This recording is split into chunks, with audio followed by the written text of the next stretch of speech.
Pero bago tayo magpatuloy ay pakilike ang ating video. Ganun din ang subscribe button, pati na rin ang bell icon para lagi kayong updated sa mga parating ko pang mga uploads.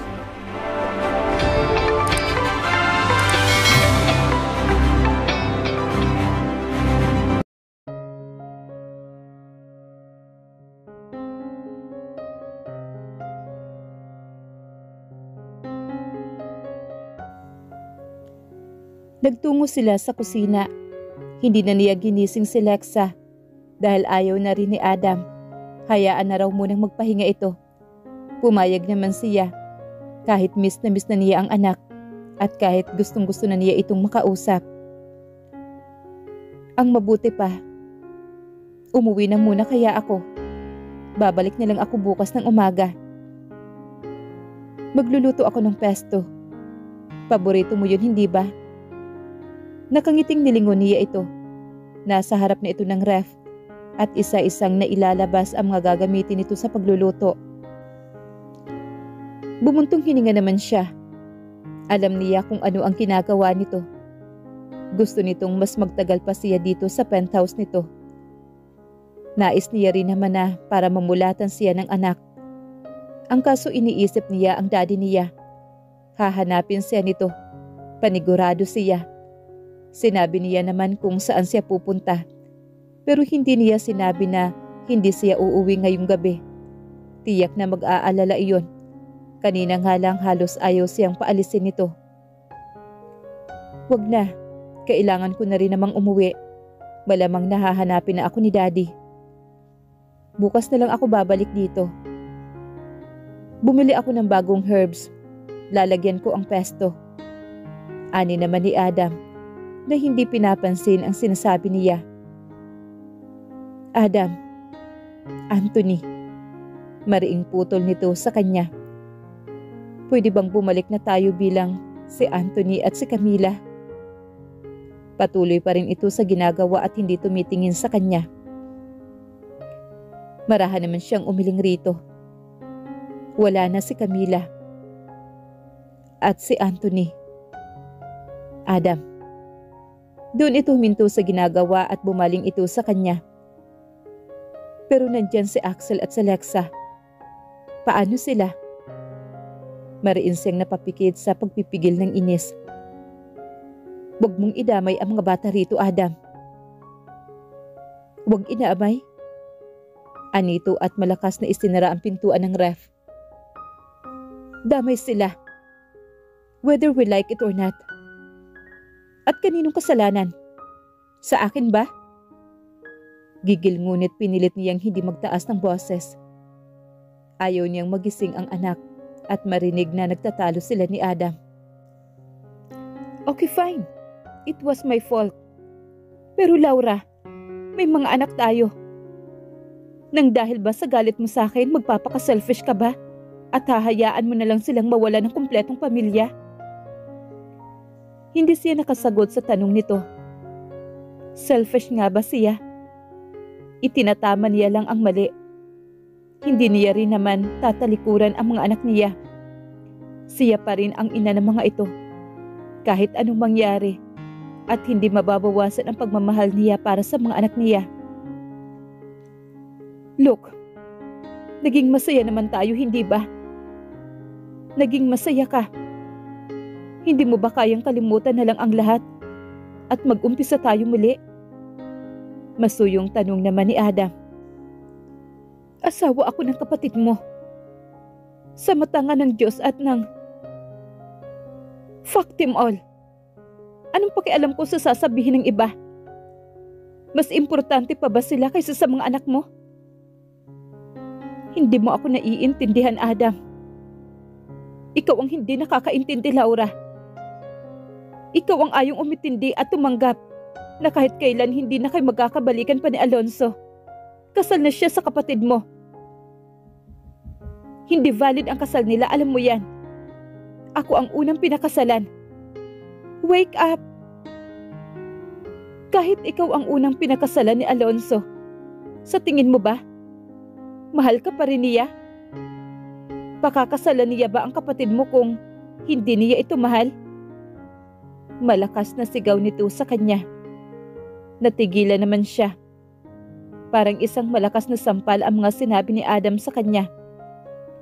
Kilala ko ang kapatid ko, Laura. Kilalang kilala ko siya. Hindi siya makikipag-commit sa isang babae kung wala siyang nararamdaman dito. 5 years kang nawala, sa tingin mo ba? Hindi pa siya nakaka-move on sa'yo? At paano si Shimmer? Ang akala niya patay ka na. Kaya siya nagpakasal kay Alonso.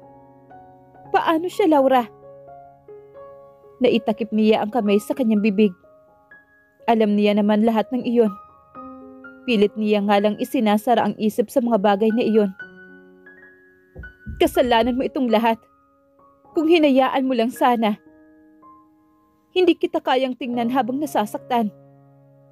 Kung bibigyan mo ako ng pagkakataon, ganoon pa rin ang magiging desisyon ko. Dahil hindi ka maghihilom kung hindi kita ilalayo rito. Ibinigay ko sa iyo ang buhay ko, Laura. Maybe for you, I'm selfish. But I'm not. I was thinking you all the time. I want to give you the world that you deserve.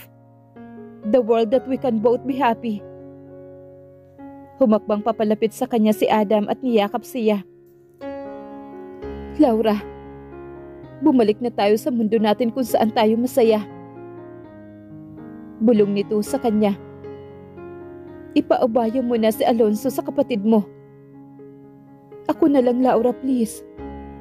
Kami na lang ang piliin mo. Pinilit niyang binaklas ang kamay ni Adam na nakayakap sa kanya at hinarap ito. We can both be happy. Even we are not together. We can also be a parent to our children. Even we don't live in the same roof. Mahinahong paliwanag niya kay Adam. Magiging isang pamilya sila kahit hindi sila magsama. Kaya naman nilang mahalin at alagaan ang mga anak nila kahit hindi sila magsama sa iisang bubong. Dumilim naman ang mukha ni Adam. Mas naging mabangis iyong tingnan. Nangangalit ang bagang nito at kumuyom ang mga kamao nito. Still? You're going to choose him over us? Nakayuko ito kaya hindi niya makita ang mga mata nito. Gusto ko lang itama ang lahat, Adam.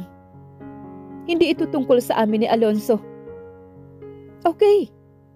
Anito, walang mababakas na kahit anong emosyon. Tumalikod ito at nilapitan ang ginagawa nito kanina.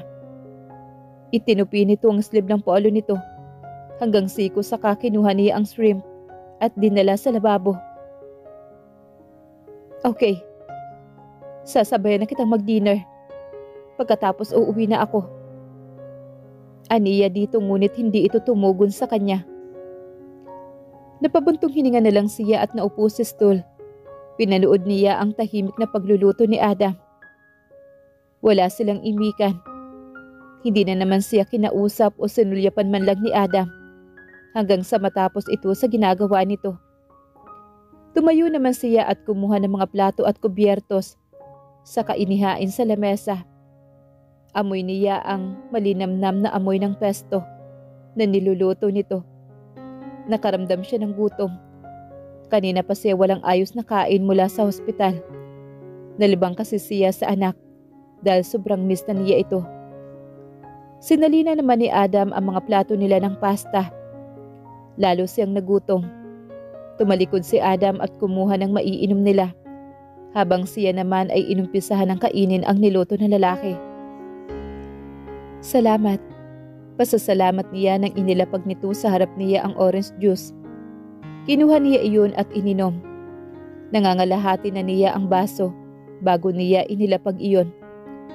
Muli siyang kumain ngunit bigla siyang natigilan.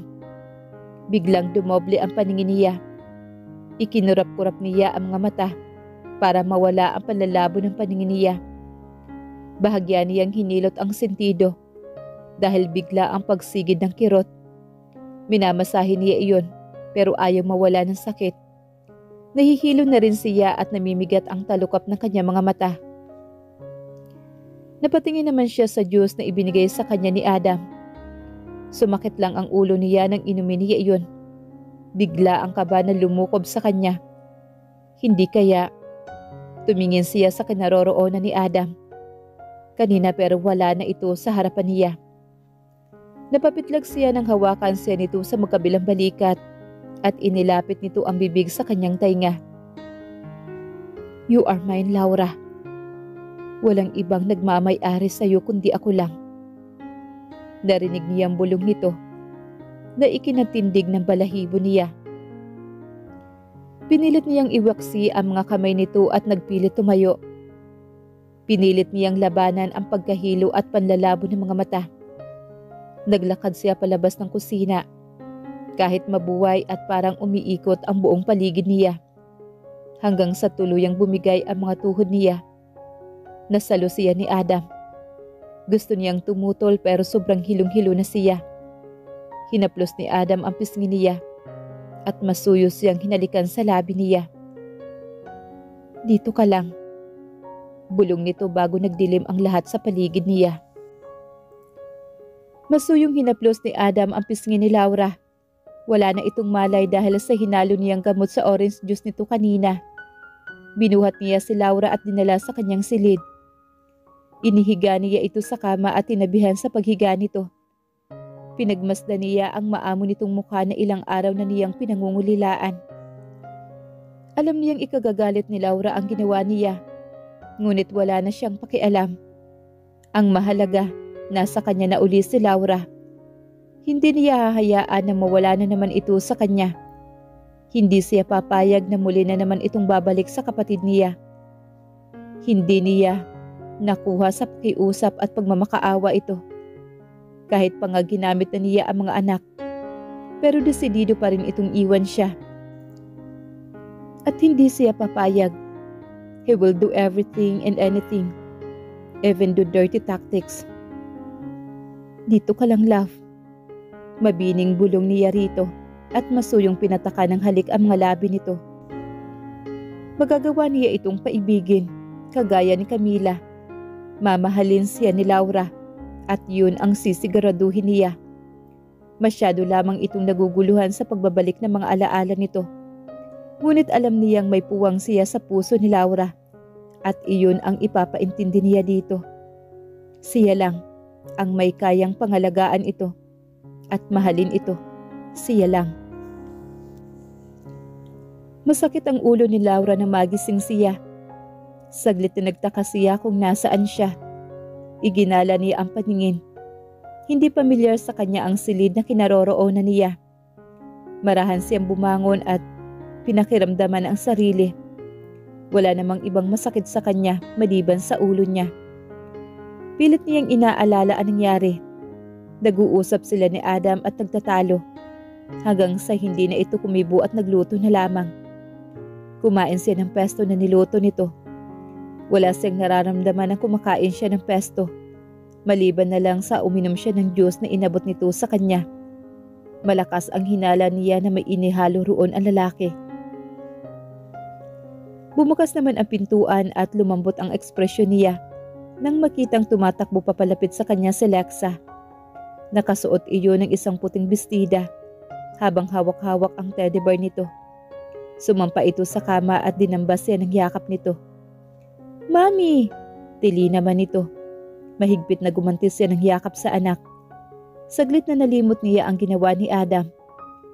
Akala ko po na panaginipan lang kita kagabi. Nakalabing sabi ng anak niya. Pinasil niya ang magkabilang pisngi nito.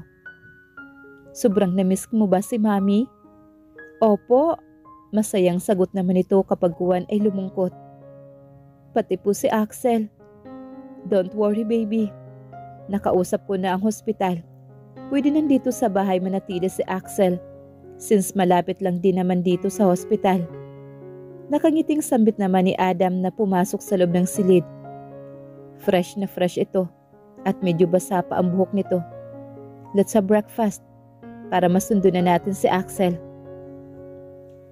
Mauna ka na anak. Baling naman niya kay Lexa. May pag-uusapan lang kami ng daddy mo. Nakita niyang tumaas naman ang kilay ni Adam. Gusto niya itong batuhin ng unan. Kung hindi nga lang baka makahalata si Lexa na magkaaway sila. Okay po, Mami. Sang-ayon naman ang anak niya at tumalon pababa ng kama, saka tumakbo palabas. Anong kalokohan to, Adam? Inis na tanong niya sa lalaki na ngayon ay nakapamulsa sa harapan niya. What do you mean? Pagmaang-maangan pa nito. Inis na binato niya ito ng unan. You drugged me. Nanggigigil ngunit mahina niyang asik rito. Yun ba? Kung hindi ko gagawin yun, baka hindi ka natulog dito kagabi. Baliwalang nagkibit-balikat pa ito. Napamura naman siya. Alam mong hahanapin ako ng daddy ko. Pero hahanapin ka rin ni Lexa. I told you babalik ako. Hindi alam ng daddy ko na hindi ako uuwi kaya tiyak na mag-aalala yun. At ang mga anak mo, okay lang na pag-antayin mo? Napailing-iling naman siya. Kahit anong sabihin niya may isasagot ito. Hindi mo man lang naisip na after 5 years na inakala ng daddy ko na namatay ako pagkatapos ay muling bumalik at aalis na naman nang hindi nagpapaalam? Sa tingin mo, anong mararamdaman niya? Matanda na ang daddy ko at may sakit pa. Nakikinikinita na niya kung paano nag-aalala ngayon ang daddy niya. Ipinangako niya na uuwi siya kagabi, pero hindi niya natupad iyon. Pwede ba magkaroon ka naman ng puso na hayaan akong tawagan ang papa ko? Pagsuko naman niya rito. Wala namang mangyayari kung makikipagmatigasan siya dito. Hindi siya mananalo kay Adam. Kahit ano pa ang gawin niya. No. Maagap na napatanga siya dito. No? Hindi mo maaaring tawagan ang daddy mo hanggat hindi ka nakikipagkasundo sa akin. Malamig na tura nito sa kanya. Seryoso ang mga kulay asul at berdeng mga mata nito na nakatingin sa kanya. Anong kasunduan? Mananatili ka dito, Laura. Dito kasama ang mga anak natin. Nag-usap na tayo tungkol dito. At hindi ko nagustuhan ang pag-uusap natin yon. Muli naman siyang napamura. Mamili ka, Laura. Mananatili ka dito ng bukal sa loob mo at malaya mong makakausap ang daddy mo.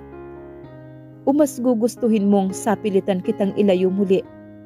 I swear, Laura, kahit anino mo, hindi na nila makikita pa. Nakaramdam naman siya ng galit at pagre-rebelde sa sinabi nito. Gusto niyang sumigaw at magwala ngunit nanghihinang napabuga na lamang siya ng hangin. Wala siyang magagawa kung gugustuhin itong ilayo siyang muli. Ayaw niyang sumama uli ang loob ng daddy niya kapag ipinagkait siya ni Adam dito. Alam niyang kayang gawin iyon ni Adam, ang lahat ng sinabi nito. The devil always gets what he wants. Parang isang normal na pamilya sila sa harap ng hapagkainan. Hindi niya magawang kumprontahin si Adam sa harap ng anak nila. Naging busy rin naman siya sa pag-aasikaso kay Lexa. Mas naging malambing ang anak niya sa kanya. Halos hindi na niya nagalaw ang pagkain niya sa pag-aasikaso sa anak. Anin ni Adam at inumang ang kutsara sa bibig niya. Ako na lang magpapakain sa'yo. Halos hindi ka na makakain sa pag-aasikaso mo sa anak natin. Inis na sinulya pa niya ito at pasimpleng inirapan. Kaya ko na. Aniya rito. Baby, si Mami nagpapakipot pa. Nakangising baling naman ni Adam kay Lexa. Ay, Mami, open your mouth na. Humahagikik naman na tudyo ni Lexa. Open your mouth na, Mami. Ani naman ni Adam at mas lalo pang nilapit ang kutsara sa bibig niya. Napipilitang isinubo naman niya ang pagkain na iniumang nito sa kanya. Ayan, ang bait naman ni Mami. Nakangiting anito at dumukwang para halikan ang gilid ng labi niya. Hindi siya nakakilos sa ginawa nito. Kahit pa nang punasan ng daliri nito ang gilid ng labi niya. Mabilis na nag-iwas siya ng tingin kay Adam. Hindi kayang makipagtitigan dito. dahil may kung anong tinutunaw ang titig nito sa loob niya. "Namumula ka po, Mami." Puna naman ni Lexa na mas lalong ikinainit ang pisngi niya. Nag-high five naman ang mag-ama. Hindi siya umimik pero hindi naman siya makatanggi sa ginagawang pagsubo sa kanya ni Adam. Hindi siya makapagreklamo dahil ayaw niyang magtaka si Lexa sa kanilang dalawa. Nang matapos ang almusal, pinaliguan niya at binihisan niya si Lexa sa kwarto nito. Pagkatapos ay iniwan niya ito roon at hinanap niya si Adam. Natagpuan niya ang lalaki na nasa tabi ng bintana at may kausap ito sa telepono. Nakita niyang pinasadahan siya nito ng tingin. Kaya niyuko niya ang kanyang sarili. Namula ang pisngi niya na makitang basa ang damit niya at bakas ang suot niyang bra. Nang magtama muli ang mga mata nila ni Adam, nakita niya ang apoy ng pagnanasa sa mga mata nito at nagbibigay ng kakaibang init sa kanyang katawan. Ang mga titig ng lalaki, init na bumubuhay sa isang damdamin na pilit niyang nilalabanan. Mabilis siyang tumalikod at nagmamadaling lumayo sa kinaroroonan nito. Binuksan niya ang closet. Nakita niya ang mga damit doon ni Adam. Nakaramdam siya ng lungkot. Siya ang taga-ayos at taga-tupi ng mga damit nito noon. Kahit may mga katulong naman sila. Nag-i-enjoy kasi siyang gawin iyon. He was fulfilling.